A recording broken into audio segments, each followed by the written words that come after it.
Hey everyone, and welcome back to the channel. Sorry for the long break. It's been almost a year since my last video. And somehow we just passed 1500 subscribers, even though I haven't posted in a year.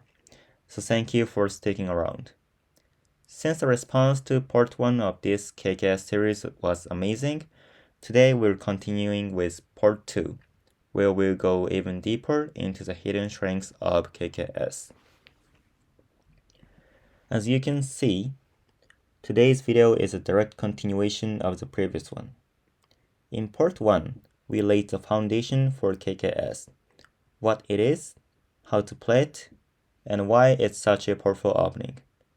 So if you haven't watched part 1 yet, I recommend checking that out later. But don't worry, you can still follow along with today's video, even if you are new here. So before we dive into today's topic, let's quickly review what we learned in part 1. KKS, or Bishop Exchange Force-Fire Rook, is a type of rook and ranging rook strategy. It's strong because it's easy to learn, it gives you a safe king with a Mino castle, and it provides a very clear attacking plan. And there are 3 key steps to playing KKS. First, trade bishops. Second, build your Mino castle. And third, prepare for the attack. With just these steps, you can reach a strong and stable position. So that was the foundation we built in the last video. Today we're going to go one step deeper and explore the specific key attack, reverse climbing silver. And this is a table of contents. First, let's look at a very typical and successful example of reverse climbing silver from the beginning. I want you to feel how simple and powerful this attack really is. Gote chooses a static rook setup and pushes a rook pawn early with pawn to h5. This is an important detail for what's coming later. Sente responds by trading bishops. After the bishop exchange, Gote is forced into a wall silver shape, and Sente calmly focuses on building his king's safety. Next, Sente develops his silver to defend the rook file. Even if Gote tries to exchange the rook pawns early, Sente has a counterattack, bishop drops 7-7, which forces the rook and the silver, so there's no need to panic. If Gote pushes the edge pawn, Sente simply pushes it back. Gote's pawn to 2-4 here indicates that he's aiming for silver crown structure. Meanwhile, Sente completes his Mino castle. And here comes a key moment. Sente swings the rook back to 8-8. This rook move is the starting point of reverse climbing silver. From this position, the key idea starts with pawn to h6, pawn takes, and silver takes. This is how the reverse climbing silver attack begins.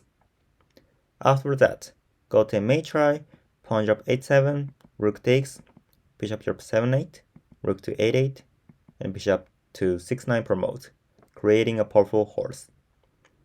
At first glance, it looks like Sente might be in trouble. But here comes the most important move. Silver to 8-5. This is a must-know move in reverse climbing silver. Next, silver to 8-4 cannot be stopped in any way.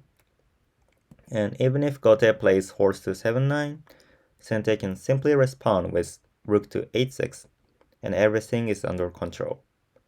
At this point, Gote is already in a very difficult position.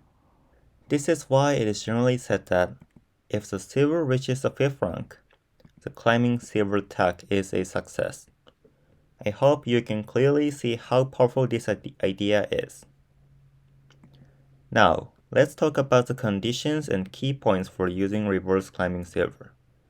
There are 2 main conditions you need to check before launching this attack. The first and most important condition is your opponent must have pushed the rook pawn twice. This creates a critical point on h6, which allows the exchange starting with pawn to h6.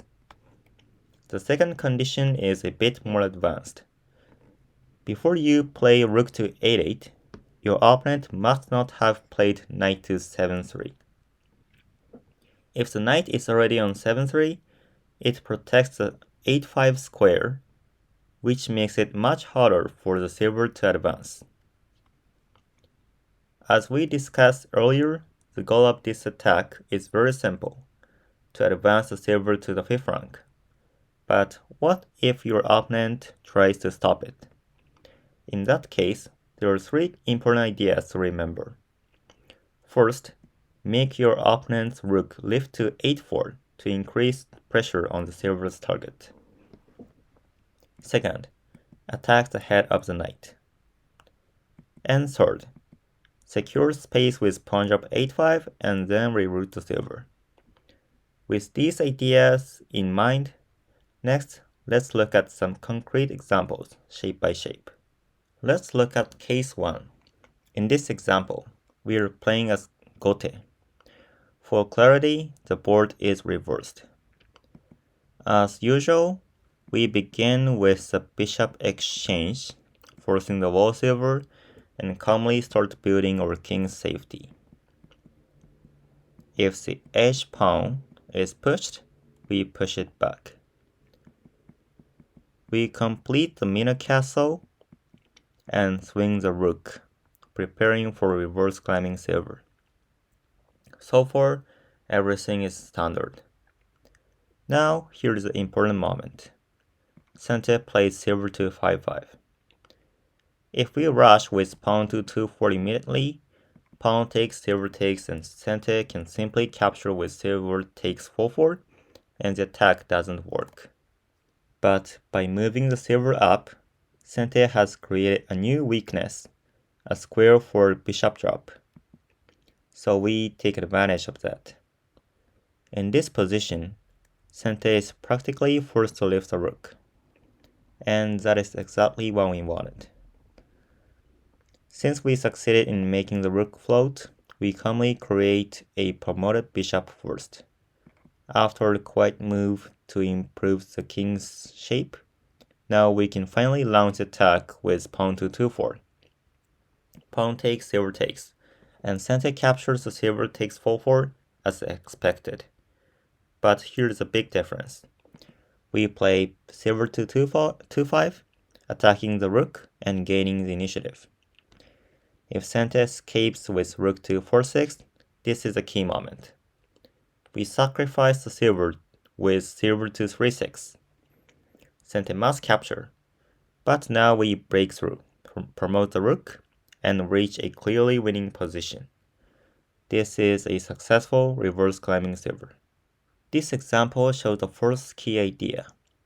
When it's difficult to start the attack with pawn to 2-4 right away, try to make your opponent lift the rook first. Once the rook is floating, you can strike with silver to 2-5 to attack the rook and take the initiative. Next, let's look at case 2. In this example, we're playing as Sente. As usual, we begin with a bishop exchange, forcing the wall silver, and calmly start building our king's safety. We also make sure to develop the left silver in the meantime. This time, we push the edge pawn first, and our opponent pushes it back. Then we complete the middle castle and swing the rook back to 8-8, preparing for reverse climbing silver. At this moment, our opponent's king structure is not fully connected yet, so the conditions are actually very good for us. We immediately start the attack. Pawn to a6, pawn takes, and silver takes. Now our opponent plays knight to 7-3, trying to stop silver to 8-5. This is exactly today's key point.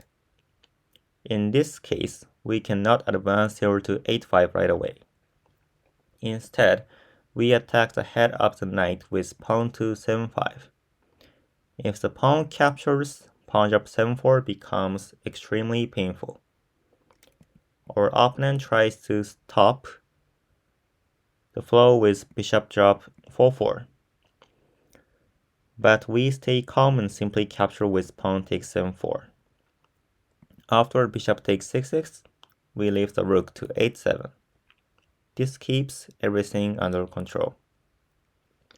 Gote patiently plays pawn drop 7-2, but we continue attacking. Now comes a strong move, pawn drop 7-4, breaking through again. We drop the bishop on 7-3, targeting the rook. After the rook escapes, we calmly drop the pawn on 8-2, restricting the rook. When our opponent plays rook to 7-1, we have a brilliant move here. Silver to 7-7. At this moment, we may be temporarily down material, but after knight to 6-5, the position opens perfectly for us. The pieces are flowing smoothly, and the attack is fully successful. This is a clean example of how to handle the knight defense. This example shows the second key idea. When your opponent jumps a knight to stop your silver from advancing, always consider attacking the head of the knight. The knight's head is always a weakness, and targeting it can reopen the attack. Finally, let's look at case 3. This is a slightly more advanced idea, but it's definitely worth knowing. In this example, we are playing as Gote, and I flip the board for clarity. As usual, we begin with bishop exchange, force the wall silver, and build our king's safety. At the same time, we develop the left silver. And after completing the Mina castle, we immediately swing the rook to 2-2, preparing for the attack.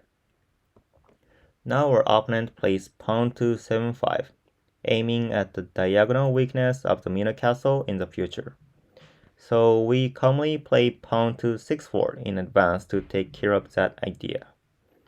After a late edge pawn exchange, we start the usual attack, pawn to 2-4, pawn takes, and silver takes. But this time, our opponent drops the bishop on 5-5. This bishop is annoying. It indirectly targets both our rook and our king. Here comes the key idea of this case. We drop the pawn on 2-5 and stabilize the position. Even if the bishop captures on 4-4, we have silver to 3-3, attacking the bishop and threatening pawn to 2-6. Because of this, our opponent cannot simply take the pawn on 4-4. Our opponent then pushes pawn to 7-4, attacking the diagonal weakness of our king. We calmly capture. The check with bishop takes 6-4 looks unpleasant, but we continue with silver to 7-3, followed by gold to 6-3, gradually transforming our Mino into Yagura structure. Again, bishop takes 4-4 is not possible because of silver to 3-3. So our opponent tries pawn to 3-6, aiming to activate the knight. We respond naturally, pawn to 5-4 and 4-5, chasing the bishop.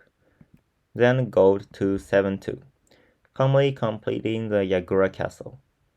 Even if the knight jumps to 3-7, we have pawn to 3-5, attacking the knight's head. And next, we reroute with silver to 3-3, and clearly aiming at pawn to 2-6. This example shows a third key idea. When facing a bishop drop, sometimes the best response is to stabilize the position with a pawn first, then reorganize your pieces naturally. Reverse climbing silver is not only about attacking immediately. It's also about improving your position step by step. Alright, let's wrap everything up. The core idea behind reverse climbing silver is simple. If the silver reaches the 5th rank, the climbing silver attack is a success. That is the foundation of this entire strategy. To activate this attack, there are two main conditions. First, your opponent must have pushed the rook's pawn twice.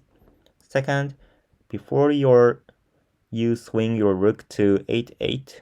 Your opponent must not have jumped the knight to 7-3. And even if your opponent tries to stop the silver from advancing, there are 3 key ideas to remember. First, try to make the rook float and gain the initiative. Second, attack the head of the knight. And third, secure the position with pawn drop and reroute your silver. If you understand these ideas, you will truly be able to enjoy the power and simplicity of reverse claiming silver. That's it for today's video. I am planning to continue this KKS series, so if you are interested in learning more, please consider subscribing to the channel. And if you have any questions about reverse claiming silver, or if you have tried it in your own games, let me know in the comments. I'd love to hear your thoughts. Thanks for watching, and I'll see you in the next video.